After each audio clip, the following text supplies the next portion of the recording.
Hi guys, it's Katie. For those of you who are following my blog, A Girl Shopping for Good, which I just started, you will know that I'm really into ethical fashion and just the people behind the clothing that I wear. And in 2019, I decided I was going to do my best to only purchase clothes that I felt good about, that I knew the story behind, and I guess that I would consider ethical. It's a bit tricky I think, to call something ethical because there's so many dimensions to it, and the garment industry, as you may or may not know, is pretty tricky to track because things go through so many hands. But I did my best. So in 2019, what I was able to do is purchase all my clothing and kind of garment items, including underwear and socks, either fair trade certified or made in Canada and the US. And the reason that I chose these three options was, and I did it in that tier, so if I could find something that was fair trade certified, I did, and I would purchase it. If I couldn't or I couldn't afford it, I would go made in Canada and made in the USA. And the reason I did that is because when something is fair trade certified, and I'm just going to explain it very quickly, I'll have another blog on this, it means that the workers involved in the process that was certified. So it could be the sewing process, it could be an entire factory that's fair trade certified, or it could even be the fabric itself or the raw materials themselves are fair trade certified. The people involved in the process, and I believe there's some environmental factors that play into it, but I'm not 100% sure, so pay more attention to a blog coming up with more information. But the people involved in the process when something is fair trade certified are respected. And so one, they're paid a better wage than they would be.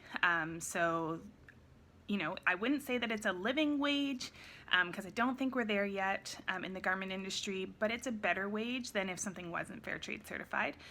They are also given the ability to unionize. They're given just ensured that all their rights as workers are respected, that they're in a safe environment, that their bosses respect them, that they're working decent hours.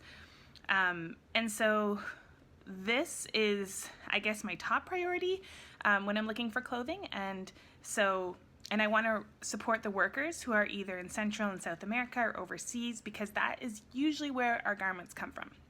Now, I couldn't find all my items that were fair trade certified because it's still not super popular, and it's also hard sometimes to find in Canada. You have to really buy things online. I purchased something that was either made in Canada or the US, and that's because even though things aren't perfect here in North America, we do have stricter regulations towards workers and even in the garment industry. And so I can rest assured that when I purchase something here, that the rights of the workers are likely being respected. It's important to note that I didn't just, when I decided to do this challenge, I guess in 2019, I didn't just throw all my clothes away. My closet is totally not completely ethical because I haven't been doing this that long. All I did was at the beginning of the year, I looked at what items I thought I needed. And you'll notice that a lot of my clothing that I purchased is casual because I really needed some casual clothing. So I looked at it at the beginning of the year, I made a list, and then I slowly found those items to fill the gaps in my wardrobe. This year, there'll be new items that I need, and that's what I'm going to do. So it's important to note that if you're trying to really switch your purchasing habits, it's not necessarily the best idea to throw your entire wardrobe out. The best thing is to use what you have. And so that's what I've done, and that's why I've only purchased, a small number of items this year. So I purchased less, paid a little bit more, and I'm really happy about it. And so I'm going to continue blogging about this on the link for the blog, or the address for the blog should come up on the screen right now. I'm going to continue blogging just to show kind of how I've been doing this, how I'm purchasing ethical clothing. So hopefully if you're interested in the story behind your clothes, you can learn something. So enjoy. Yeah, thanks for watching.